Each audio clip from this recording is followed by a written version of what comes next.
halos ng buhay ko'y ito.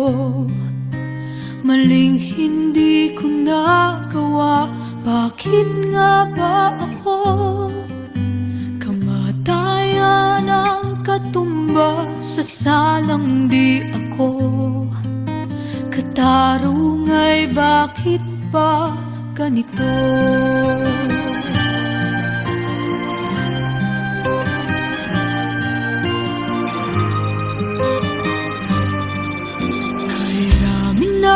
Katulad kong nasa ibang bansa, inaapi, sinasaktan, kasama'y laging luha.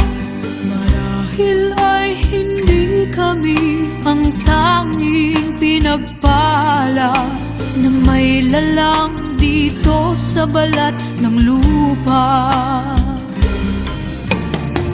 Sinong mapalad?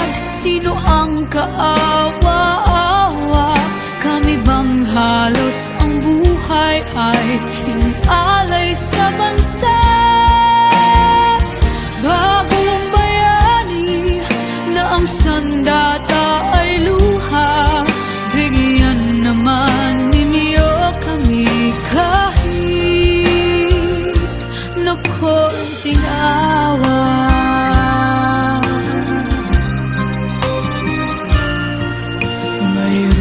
Bang naghihintay sa mga katulad ko?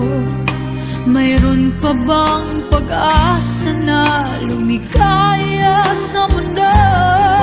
Sana'y wag nang maulit ang isang katulad ko. Ang sala ng iba'y tinubos ko.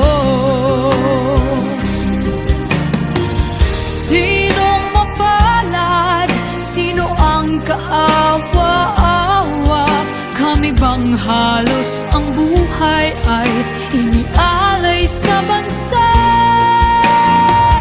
Bagong bayani na ang sandata ay luha. Bigyan naman ninyo kami kahit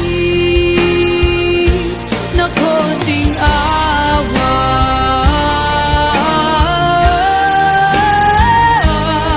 OFW na minaltrato ng kanyang employer noong siya ay nasa Kuwait pa. Ilang buwan nang hindi makontak ng kanyang mga kaanak ang isang OFW sa Saudi Arabia. Dahil lang daw sa pagkakasakit, kaya ibinenta ang isa nating kababayan sa Kuwait ng kanyang employer.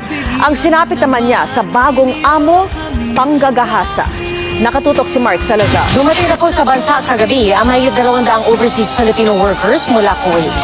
Kabilang sa 289 na nakauwi ang ilang OFW na ilang buwang stranded o di kaya nagkaroon ng di magandang karanasan doon. Ang buhay